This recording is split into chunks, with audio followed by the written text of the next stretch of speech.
जगता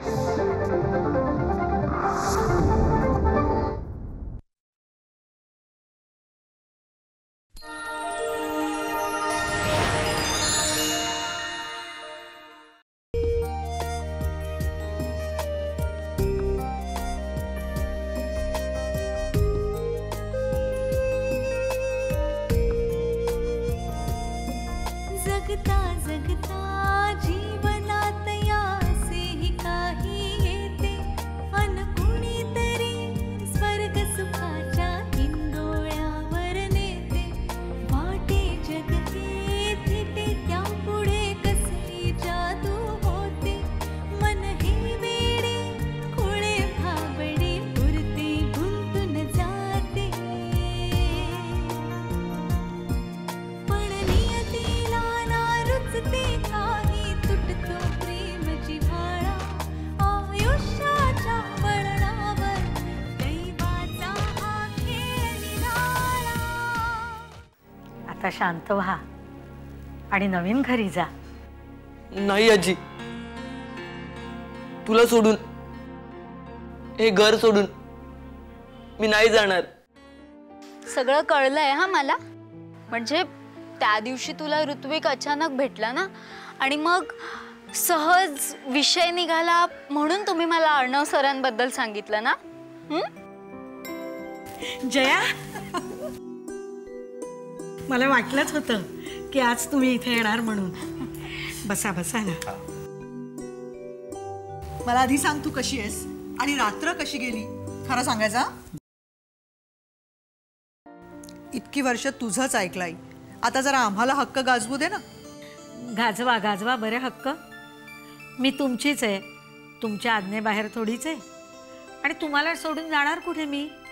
हो ना, मग जया म्हणते ते ऐका। माझ्याबरोबर चला, जयानंतर सामान घेऊन मागून येईल। श्रवणराव, जया, माझं थोडं ऐका। जयाचं लग्न व्हावं म्हणून मी देवाना साकडं घातलं होतं। झाली चूक माझ्या हातून। माझ्या स्वार्थाकरता शंतनूला पैशाचा आमिष दाखवून मी त्याचं हिच्याशी लग्न लावून दिलं। तिची माफी मागून चूक सुधारणार होती का? तिच्या आयुष्यातला आनंद तर निघून गेलाच होता ना। देवाकडे एकच ध्यास होता माझा, माझ्या हातून जयाच्या जीवनातला आनंद निघून गेलाय, तो माझ्याच हातून मला परत तिला तो देता येऊ दे। श्रवणराव, मी देवांकडे दुसरं काहीही मागितलं नाही आजवर। मागितलं ते फक्त प्रायश्चित्त, आणि देवानी माझी हाक ऐकली। देवानी देवासारखा जीवनसाथी तिला मिळवून दिला। मी धन्य झाले, पापमुक्त झाले। ऐकलं ना तुझं देवाने, झालीस ना धन्य। सगळं तुझ्या मनासारखं झालंय ना आता आई। मग चल ना आमच्याकडे, तू का ऐकत नाहीयेस? ज्यांना मुलगा नसतो ते आई वडील राहतात ना मुलीकडे, मग तू का येत नाहीयेस? अगं, मी नवस बोलले तसा। काय नवस? एकटं राहण्याचा? हो, जयाला कन्यादान करून सासरी पाठवलं की घरात एकटी राहून नवस फेडेन असं देवाना बोलले। ठीक आहे, मग आम्ही इथे येतो राहायला। एकूण एकच ते काय हो? अगं जया, काय हे असं लहान मुलासारखं? अगं, देवाने माझं म्हणणं ऐकलं तर मग त्यांचा नवस मला नको का फेडायला? आणि तुला माहिती आहे की मला पटापट काही करता येत नाही। जरा चाललं की धाप लागते, कधीतरी छातीतही दुखतं माझ्या। काय धाप लागते? हो, चाललं की धाप लागते, जिना चढला की जीव गुदमरल्यासारखा होतो माझा। अगं, हे कधीपासून होतंय सगळं आणि मला काही सांगितलं नाहीयेस तू यातलं? माझ्या कधीतरी काहीतरी लक्षात यायचं तेव्हा काहीतरी कारण सांगून टाळायचीस तू, पण कधीच सांगितलं नाहीस हे सगळं। कधी म्हणायचीस कफचा त्रास होतोय, कधी म्हणायचीस लठ्ठपणामुळे धाप लागते, पण हे असं नेहमी होतंय आणि मला का नाही सांगितलंस तू आई? आई, मला नीट सांगा, तुम्हाला काय काय होतंय आणि कधीपासून होतंय? जयाच्या लग्नाआधीपासून मला हार्टचा प्रॉब्लेम होता. डॉक्टरनाही दाखवलं होतं, औषधं चालू होती. डॉक्टर म्हणाले माझा हार्ट वीक झालाय.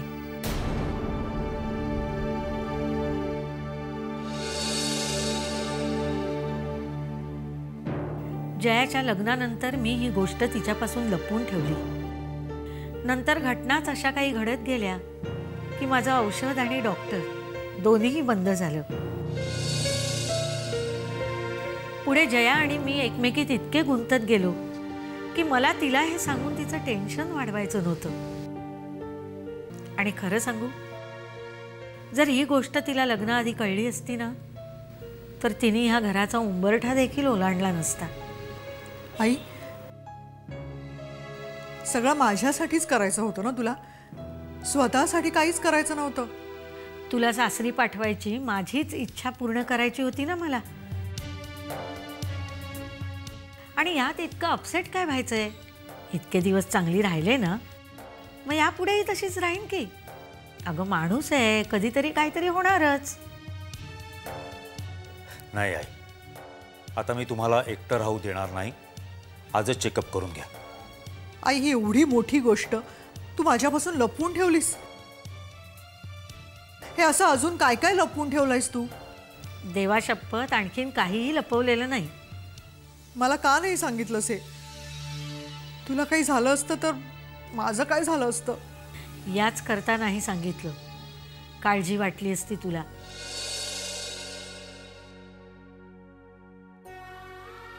पण आई, आता मी अगदी ठीक आहे. आता तू काही बोलायचं नाहीयेस. मी तुझं काही ऐकणारच नाही. मी आजच हिला हॉस्पिटलमध्ये घेऊन येते. हो हो, आजच चेकअप करू. वाटल्यास 2 दिवस ॲडमिट करू, म्हणजे रेग्युलर पिरियडमध्ये BP चेक करता येईल. अहो, मला म्हणायचं काय होतं आणि बोलले काय भलतंच. तुम्हाला वाटतं तसं गंभीर काहीही नाहीये. तुला एवढं सगळं होतंय आई, आणि तू एका शब्दानं मला बोलली नाहीस. मधूनच ही अशी परक्यासारखी का वागतेस तू? पोटच्या पोरीपेक्षा जास्त प्रेम करते ना, म्हणून. आई, आज चेकअप करायचाच. हां, आमचं ऐकायचंच. ठीक आहे, तुमचं ऐकेन, पण तुम्हालाही माझं ऐकावं लागेल. मला एकटं राहू द्यावं लागेल. आई, ते चेकअप झाल्यावर रिपोर्टवरनं मी ठरवेन. हो आई, रिपोर्ट्स चांगले येतीलच. पण जर चेकअपला उशीर झाल्यामुळे रिपोर्ट्समध्ये काही कमी जास्त झालं तर तुझ्या माझ्यावरच्या प्रेमाला मी कधीही माफ नाही करणार आई. हे बघ, एवढं काही मनाला लावून घेऊ नकोस. अगं, वय झालं माझं आता, काहीतरी होणारच ना. असं बोलू नकोस हां, प्लीज. बरं बाई, ठीक आहे. बरं, निघू मी आता.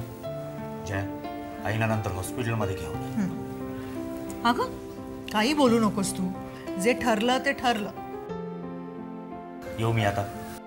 होय.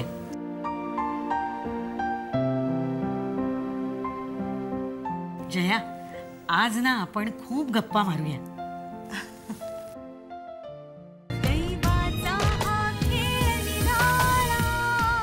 मला अर्णवचा फोन आला होता. त्यांनी मला सगळं सांगितलंय. म्हणजे नीलने सुद्धा सांगितलंय. प्रियांका, खरंच तू योग्य निर्णय घेतलायस. आता फक्त तुला तुझ्या आईबाबांशी बोलावं लागेल. हो ना, तू त्यांना अजून काही कल्पना दिली नाहीयेस ना? मग लवकर सांग, कारण त्यांना अर्णवच्या आईबाबांना भेटावं लागेल ना. ते सगळं ठीक आहे रे, पण मला तुमच्या दोघांशी काहीतरी बोलायचंय, म्हणून मी तुम्हाला इकडे बोलवलंय. हे बघ, तुला घरात काही सांगायला संकोच वाटतोय का? नाही, म्हणजे असं काही असेल तर सांग आम्हाला. आम्ही नक्कीच तुला मदत करू. नाही रे, तसं काही नाहीये. मी तुम्हाला दोघांना एका वेगळ्या कारणासाठी इकडे बोलवलंय. त्या दिवसापासून माझ्या मनात द्वंद्व चालू आहे. म्हणजे अर्णव सरांना मी हो तर म्हणाले, पण काय? माझ्या मनात त्यांच्याबद्दल तसं कोणतंच फिलिंग नाहीये रे.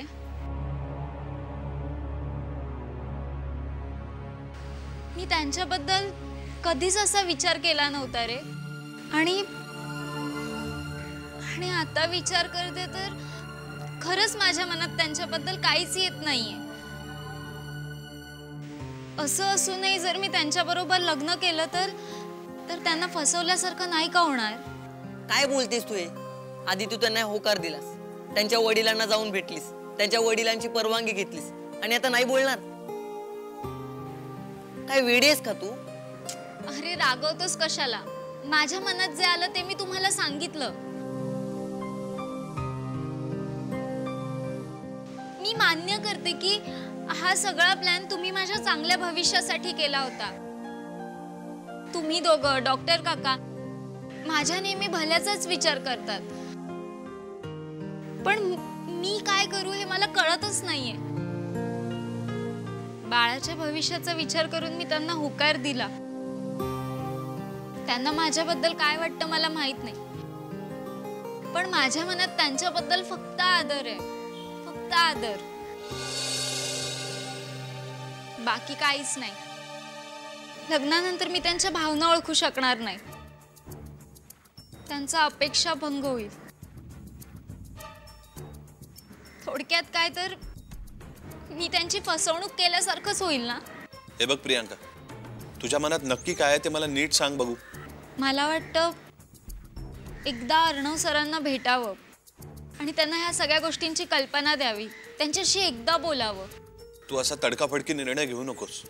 म्हणजे इतक्यात अर्णवशी या बाबतीत बोलू नकोस. काही दिवस विचार कर, म्हणजे सगळ्या बाजूनी विचार कर आणि मगच अर्णवशी बोल. तुझी इच्छा असेल तर मी अर्णवशी बोलतो, म्हणजे त्याला सांगतो प्रियांकाला आणखीन विचार करण्यासाठी वेळ हवा. चालेल? किती माझ्यासाठी करणार रे? प्रियांका हे बघ, ही बंधनं खूप नाजूक असतात. कोणत्या गोष्टींनी भावना दुखावल्या जातील सांगता येत नाही. म्हणून म्हणतोय या सगळ्याचा नीट विचार कर. हवं तर आपण पुन्हा एकत्र भेटू आणि मग बोलू. चालेल. तू अर्णव सरांना सांगशील ना? थोडे दिवस मला विचार करायला वेळ हवाय. ठीक आहे, सांगतो मी. थँक्स. बरं, माझ्यासाठी तू एक करशील? काय? अंशुला एकदा भेटशील? काय? अंशुला? नील, तू ह्याला सांगितलं नाहीस? ऋत्विक, अंशुल मला अर्णव सरांच्या घरी भेटला होता. हो माहितीये, पण आज त्याला तुला भेटायचं. तो माझ्या बरोबरच आलाय. बोलवू त्याला? तू त्याला काय इकडे बोलावलंस? हे बघ प्रियांका, नील जसा तुझा मित्र आहे, तू त्याच्याशी बोलतेस, सगळं शेअर करतेस, तसा अंशुल माझा मित्र आहे. आणि मुलगा चांगला आहे, चांगल्या घरातला आहे, हुशार आहे. आणि तो माझ्या सोबत येतो म्हणाला तर मी त्याला नाही म्हणू शकलो नाही. अगं एकदा त्याला भेट प्लीज. अंशुल,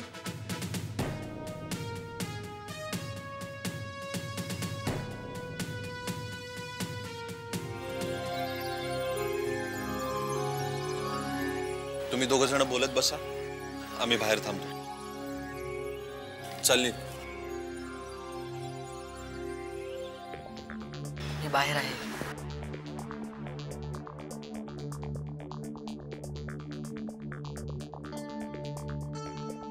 कशी आहेस मुद्द्याचं बोल. प्रियंका? आतापर्यंत तू मला सांभाळून घेतलंस. त्या दिवसापासून आजपर्यंत तू माझं नाव कोणालाही सांगितलं नाहीस. माझी आबरू राखलीस, एकटी सगळं सहन करत राहिलीस. वेळ आल्यावर तू माझं नाव सांगणार आहेस हे मला माहिती आहे, पण आतापर्यंत तू मला वाचवलंयस. पुढे बोल. आता एक नम्र विनंती आहे, हात जोडतो तुझ्या पुढे. त्या दिवशी तू मला नुष्काच्या घरी भेटलीस आणि मला शॉकच बसला. प्रियंका, नुष्कावर माझं प्रेम आहे, खरंच प्रेम आहे, आणि तिचंही माझ्यावर आहे. तुझा एक शब्द माझं प्रेम माझ्यापासून दूर करू शकतो. प्लीज प्लीज तिला काही सांगू नकोस. माझं प्रेम माझ्यापासून हिरावू नकोस. तू आजपर्यंत गप्प राहिलीस हा तुझा मोठेपणा आहे, पण नुष्काला जर कळलं तर ती गप्प नाही राहणार. बोभाटा होईल सगळीकडे. मी आयुष्यातून उठेन, कृपा करून कोणालाही काही सांगू नकोस. अच्छा, अनुष्कावर तुझं प्रेम, खूप प्रेम आहे. हो, खूप प्रेम आहे. आणि त्या प्रेमासाठी लाचारून मी तुझ्याकडे आलोय. अशाच प्रेमासाठी लाचार होऊन मी तुझ्याकडे आले. तू काय दिलंस मला? मला समजून घे प्रियंका. अगं मला खरंच तुझी खूप काळजी असते. तू अर्णव बरोबर लग्न करणार आहेस हे मला कळल्यावर किती समाधान वाटलं. त्याच्याशी लग्न नाही, तडजोड करतेय मी. आणि काय रे, अनुष्कावर तुझं प्रेम आहे ना, तिला का फसवतोयस तू? तिला खरं सांगायची हिम्मत आहे तुझ्या? जर तुझं तिच्यावर खरं प्रेम असतं ना, तर तू तिला असं अंधारात नसता ठेवलंस. मी तिला सगळं खरं खरं सांगणार आहे, पण आत्ता नाही. आम्ही अजून इतकं जवळ आलो नाही आहोत. मला तिचा स्वभाव अजून नीटसा कळला नाहीये. तिला माझ्या विश्वासात येऊ दे, मग सांगेन. म्हणजे ती समजून घेईल. म्हणून म्हणतो प्रियंका, प्लीज. तुला माझ्याकडून हेही हवं. ठीक आहे, दिलं. काय म्हणजे तू खरंच सांगणार नाहीस? आपलं बोलणं झालंय, येते मी. दैवाचा हा खेळ निराळा. जया, डिस्टर्ब तर नाही ना केलं? अगं फोन करून येतेस तू, डिस्टर्ब कसं करशील? ये बस.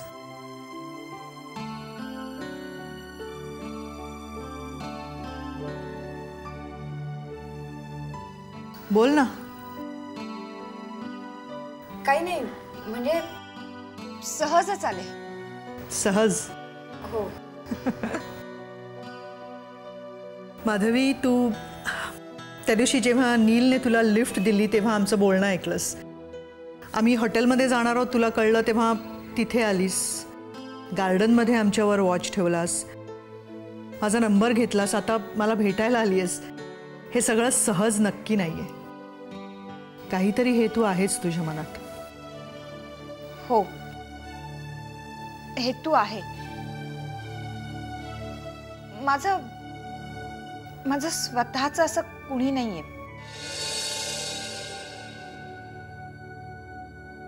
खूप एकटी पडलीये मी आजपर्यंत तुला खूप दुखवलं, पण तरीही त्या दिवशी हॉटेलमध्ये तू माझी मैत्रीण व्हायला तयार झालीस. मी मैत्रीसाठी हात पुढे केला आणि तू माझ्यावरच वॉच ठेवून. नाही, ते चुकीचं आहे. मग खरं काय आहे? तुझ्या मनात काय आहे ते मला जाणून घ्यायचंय माधवी. म्हणूनच तुला मी आज भेटायला बोलावलं. बोल. मला एकटेपणा सतावतोय. म्हणून माझ्यावर पाळत ठेवायची? नाही, तसं नाहीये ते. जया, आयुष्यभर मी स्वतःला ग्रेट समजत राहिले. स्वतःची कुणाशीच तुलना केली नाही. पण का कोण जाणे, अगदीच नकळत, माझ्याही नकळत मी स्वतःला तुझ्या बरोबर कंपेअर करायला लागले. आणि लक्षात आलं की आज जे तुझ्याकडे आहे ते सगळं मलाही मिळू शकलं असतं. पण तुला संसाराच्या जाळ्यात अडकायचं नव्हतं. फ्री बर्ड राहायचं होतं. कोणाचंही बंधन नको होतं. कधीही कुठेही जा, कधीही घरी या, अडवणारं कोणी नकोच होतं तुला. हे सगळं तूच मला सांगितलंयस माधवी. हो, खरंय तुझं. माझेच विचार होते ते. पण माझ्यासारखा पक्षी उडेल तर कुठे उडेल आणि किती उडेल? आणि कितीही उडाला तरी शेवटी एकटाच ना. त्या दिवशी हॉटेलमध्ये तू मला 2 फार मोलाची वाक्य सांगून गेलीस. त्याच्यावर मी विचार केला. पश्चाताप होतोय तुला? माहिती नाही, पण तुझ्याबद्दल, तुझ्या आणि नीलच्या नात्याबद्दल कधीतरी विचार येतो मनात. तेव्हा वाटतं ज्या घराशी तुझं काहीही नातं नव्हतं तिथे तू स्वतःला ऍडजस्ट केलंस आणि त्याचा शेवट गोडही झाला. आणि मी उशिरा का होईना हा विचार तू करायला लागलीयस हेच खूप झालं. तू प्रियंकाला ओळखतेस? ती नीलच्या कॉलेजमध्ये आहे ती. हो, पण तू कसं ओळखतेस तिला? आमच्या ट्रॅव्हलिंग एजन्सीमध्ये त्यांच्या ऑफिसचं काम असतं. म्हणजे फ्लाईट बुकिंग वगैरे. तर त्या निमित्तानं तिची ओळख झाली. मग तिची कंडिशन तुला माहितीये. आपल्या बाळासाठी स्वतःचं आयुष्य तिनं पणाला लावलंय. आपली मैत्री आहे. मला तुझ्याबद्दल सहानुभूती आहे, पण जशा भावना मला तुझ्याबद्दल यायला हव्यात तशा येत नाहीये. जया, तुझ्यात आणि माझ्यात हाच मोठा फरक आहे. म्हणजे तुला जे महत्वाचं वाटतं ना ते मला फारसं इम्पॉर्टंट वाटत नाही. मला प्लीज परत सांगा, आईची तब्येत नक्की कशी आहे? किती वेळा विचारणार आहेस? तुला नीलला मी सांगितलं. हो, मी परत परत विचारणार आणि मला परत परत सांगायचं.